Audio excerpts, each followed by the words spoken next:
Halo Sohai Mistik, kembali dengan saya Tiandoko di Bermain Jiwa. Di video ini saya akan bagikan tips ya, bagaimana dulu saya keluar dari kondisi yang sangat sulit, yang orang beristilah sebagai malam gelap jiwa atau dark night of the soul. Tapi sebelum ke sana, ada beberapa hal yang perlu kamu perhatikan, karena ada beberapa level. Suatu di awal itu adalah gejala yang sebetulnya mengarah ke spiritual awakening, tapi semakin kita terputus dengan koneksi sisi sejati kita yang membuat kita depresi. Jadi perhatikan beberapa tanda berikut ini. Yang pertama kali, ini kondisi di mana apapun yang kamu lakukan itu seolah tidak mampu mengisi batinmu, apapun. Lalu ini momen di mana kamu merasa waktu itu seperti berhenti, bahkan sulit tidur karena kamu melihat pagi itu datangnya seperti bertahun-tahun. Kemudian berikutnya kamu mulai terputus dalam arti ini secara persepsi ya. Jadi mungkin kamu di lingkungan banyak orang yang peduli dengan kamu, tapi rasanya tidak ada yang kena. Kamu tidak percaya orang, bahkan tidak bisa menerima apapun nasihat. Lalu ini yang paling khawatirkan. Saya baca dari definisi, kalau orang sudah depresi, biasanya ada sebuah perubahan, pertama kali ke fisik, dan yang kedua kali ke mental. Jadi depresi itu pasti tercermin di fisik. Kalau yang dari awal tadi susah tidur, itu normal memang, masih dalam batas normal. Tapi kehilangan nafsu makan, kehilangan berat badan, kena ada gangguan penyakit, lalu kamu mulai tidak percaya dirimu dan membenci dirimu. Nah, ini waktunya kamu memang harus segera cari bantuan dari pihak-pihak yang memang berkompeten. Ada beberapa hal yang memang dimulai treatmentnya itu dari level fisik, karena baik sisi fisik kita maupun sisi yang rohani ya, fisik duanya diperlukan. Lalu berikutnya ada berapa komponen atau fase dari apapun tindakan yang kamu lakukan. Yang pertama itu adalah melepas semuanya. Ini adalah bagian dari kamu memang butuh untuk punya definisi atau arti baru tentang dirimu. Kemudian yang kedua itu adalah mensyukuri. Nanti akan saya bagikan mungkin apa yang dulu saya lakukan, bagaimana itu bersyukur. Kemudian yang ketiga itu adalah lakukan saja, just do it. Ini yang akan membantu juga, karena tanpa bergerak kita akan stuck dan semakin tenggelam. Kemudian yang terakhir adalah membuka hati dan pikiran atau menambah wawasan. Nah, sekarang saya akan coba bagikan, saya tarik ulang kembali apa yang dulu saya pernah proses ya. Berapa langkah ya, mungkin nanti bisa membantu dirimu, dan terserah kamu bisa modifikasi ini sendiri menyesuaikan kondisimu. Hal yang dulu saya lakukan pertama adalah melakukan hal yang tak biasa. Contoh sederhana, saya waktu mulai jatuh itu, saya tidak pernah mengecek saldo uang. Oke, ini karena saya problemnya lebih ke finansial. Tapi setiap orang mungkin bisa kombinasi ya. Tapi apa yang saya coba dulu lakukan ini sedikit membantu, karena fokus saya akhirnya teralihkan. Kemudian yang berikutnya, saya mulai waktu itu tidak lagi melihat televisi. Sampai sekarang ya, televisi sudah istilahnya secara digital. Kenapa? Karena saya merasa ada banyak berita itu yang justru membuat lebih pesimis ketika saya ingin melakukan sesuatu. Jadi banyak pertimbangan. Kemudian hal yang tak biasa adalah saya tipikal orang yang ingin segalanya tertata, terencana. Nah, itu tidak lagi saya lakukan. Kemudian berikutnya, kalau tadi hal atau sesuatunya, yang berikutnya adalah lakukan dengan cara yang tak biasa. Ini bagian lanjutan dari hal yang tak biasa tadi. Saya sebutkan tadi, saya tidak membuat rencana. Kemudian saya melakukan dengan cara yang tak biasa ini, termasuk kaitannya dengan tidak merencanakan. Asal coba saja. Apapun yang kepikiran, saya lakukan. Ternyata ini membantu untuk saya itu lebih mengalir, lebih spontan.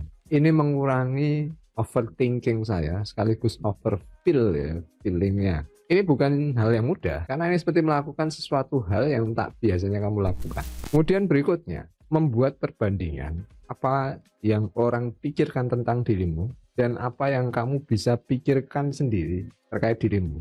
Nah, apa ini yang dimaksud? Jadi di awal saya mulai dari melakukan hal yang tak biasa dengan cara yang tak biasa. Nah, biasanya malam harinya ketika merenung, saya melakukan banyak hal yang mungkin menurut orang aneh, menurut orang tak biasa. Mungkin beberapa orang di sekitarmu juga khawatir ya, ini sudah aneh.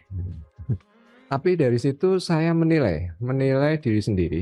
Ini dari sisi tinjauan tentang energi ya. Bahwa kadang program yang berjalan di alam bawah sadar ini kan mengikuti apa yang umumnya orang lakukan. Tapi tadi di awal saya sampaikan, kamu melakukan hal ini tidak ada koneksi, tidak ada ruhnya lah, kosong. Nah, ketika saya melakukan dua hal tadi, hal yang tak biasa berikut caranya, saya menilai apakah ada sesuatu yang berubah. Di awal-awal memang ada kesulitan, tapi sedikit ada perubahan. Perubahan yang pertama yang jelas adalah di situ saya mulai belajar untuk tidak peduli penilaian orang, karena kita itu selalu berjalan menurut apapun yang di luar kita. Sekarang saya berikan kepercayaan pada diri saya sendiri untuk menjadi diri saya sendiri. Mulai sedikit rasa sih, ada rasa, tidak lagi kosong melompong ya. Nah, jadi dari perbandingan ini pada akhirnya setelah saya melampaui, saya mulai lebih mengenal apa yang dimaksud jati diri. Bahwa spiritualitas bukan berarti kamu melakukan ritual-ritual yang orang katakan terkait dengan aktivitas spiritual, tapi lebih pada kejujuran dan menjadi otentik apa adanya dirimu. Kemudian berikutnya adalah belajar bersyukur. Nah, bersyukur ini saya mulai menemukan definisi baru, bahwa bersyukur itu artinya menerima ya segala kondisi ya, apa adanya, lengkap, baik maupun buruk. Jadi waktu saya benar-benar merasakan terpuruk, saya bersyukur itu dengan menerima semua keadaan dan saya rasakan semua sensasinya. Jadi sewaktu saya diam, saya terasa lemas ya, lemah, tidak berdaya. Saya mendefinisikan kondisi itu. Oh, begini loh, rasanya seperti tidak ada tubuhnya, tidak bertulang, seperti tidak ada gerakan apapun yang saya bisa definisikan dari kondisi keterpurukan itu. Kemudian kan di situ timbul pemikiran, apa saya sudah mati atau saya masih hidup, karena rasanya tidak seperti ketika orang itu dulu kamu merasa semua kehidupan ini masih punya harapan.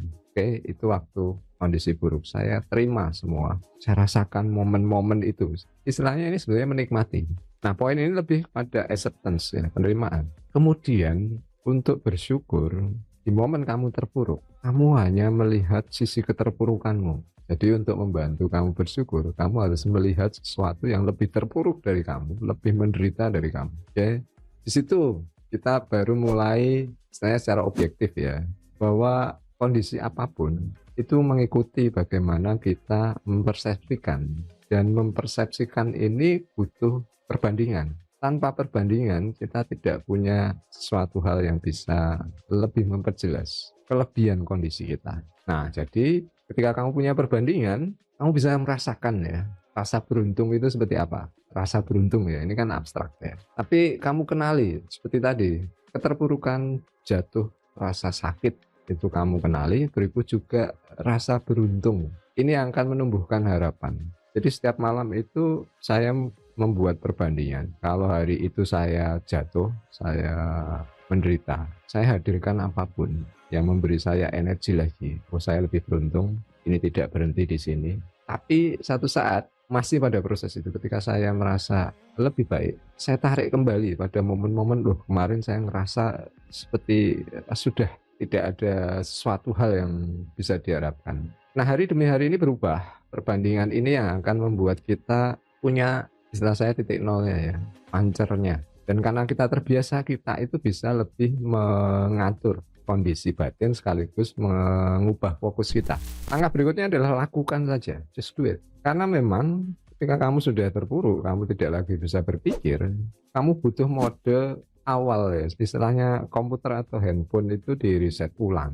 Dan setelah di reset itu ya kamu memprogram lagi, mengisi programnya, melakukan sesuatu itu mengisi programnya. Termasuk juga yang dulu saya lakukan, saya berhenti berdoa, berhenti percaya, karena saya waktu itu menilai semakin saya berdoa, saya menggantungkan sesuatu hal, dan kemudian ketika saya percaya, ini seperti memanggil program saya yang lama karena saya seperti marah. Ini krisis imannya pada Tuhan. Kok saya tidak beruntung? Kok saya tidak seperti ini? Kenapa si A seperti itu? Nah, belakangan setelah berjalan terus proses spiritualitas, saya mengenal yang disebut eksistensi.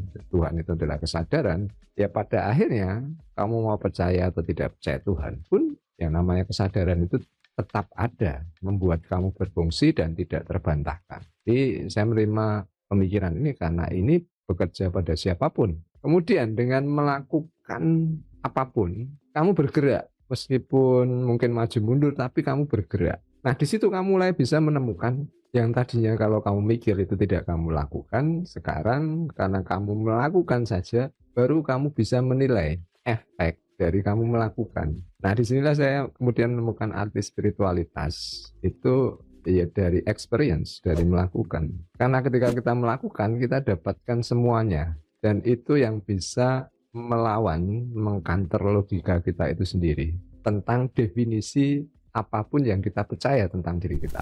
Kemudian berikutnya, membuka hati dan pikiran. Jadi pada momen-momen itu, saya itu mencoba mendefinisikan arti atau makna segala peristiwa. Okay?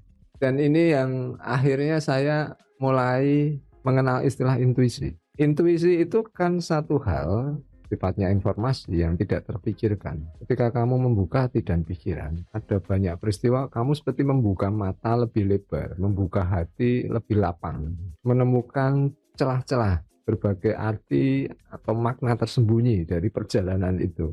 Apa pengaruh kuat tentang hal ini? Ini membantu. Karena yang saya katakan intuisi, itu seperti membuka wawasan berpikir yang baru. Artinya ini adalah langkah pertama. Bukan kamu tidak melakukan tanpa pikiran ya, tapi melakukan sesuatu hal yang baru dan kemudian baru kamu pikirkan. Artinya bukan kehilangan logika, tapi karena tadi kalau kita melogikakan dulu, kita tidak melangkah. Nah, langkah yang terakhir ini adalah bagaimana kamu mengupgrade dan mengenal sisi kepribadian, sisi dirimu. Jadi mulai saat itu, saya yang tadinya skeptis, mulai belajar banyak hal ya. Hal-hal yang sifatnya peramalan, divination ya, kalau istilah bahasa Inggris. Tidak hanya satu dua, berbagai versi. Dan saya tidak mengikuti versi A atau B, tapi saya mengambil poin-poin mana yang melengkapi kepingan definisi diri saya. Dan saya menemukan banyak informasi yang tidak mungkin saya dapatkan dari keilmuan modern ketika saya menyentuh ajaran-ajaran yang sudah mungkin tidak populer ya. Jadi divination itu kalau di kasanah kultur kita ini yang disebut ilmu titen. Sebetulnya yang saya baru belakangan bisa pahami juga istilah sekarang ini psikologi ilmunya. Dulu itu ini yang dinamakan alkemi atau semacam kombinasi ya, bahwa kita itu terdiri dari beberapa unsur, setiap unsur punya karakter dan sifat, dan kita terkait dengan lingkungan maupun dengan alam kita. Di situ saya menemukan istilahnya kemantapan, karena ada beberapa hal yang saya dapat dari definisi, misalnya sisi ajaran A atau B itu yang menunjukkan ke saya, oh iya, saya punya komponen itu. Artinya itu bagian dari karakter saya, dan itu sebelumnya saya tidak pernah perhatikan. Karena tidak saya perhatikan, saya tidak ketahui. Karena saya tidak ketahui, saya tidak kembangkan hal itu. Dan ujung dari ini saya akhirnya mengenal apa itu intuisi, dan saya bagikan di Bermain Jiwa. Oke. Hal yang lebih menarik nanti adalah pengembangan dari intuisi itu sendiri. Karena ini menjadi jawaban saya atas berbagai fenomena, termasuk juga pada beberapa hal yang orang katakanlah berhubungan dengan roh gaib, ya kan? Ternyata tidak. Itu adalah mekanisme alam.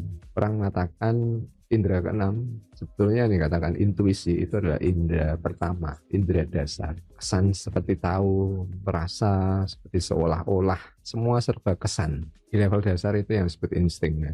Bagaimana itu memproteksi eksistensi kita. Tapi kalau itu berkembang, ini menjadi pelengkap dari kemampuan logika kita. Oke, ini saja yang bisa saya bagikan. Kalau kalian suka hal-hal yang terkait spiritual awakening, proses malam gelap jiwa, silahkan berikan like, berikan komentar, atau kalian punya pengalaman, silahkan juga bagikan.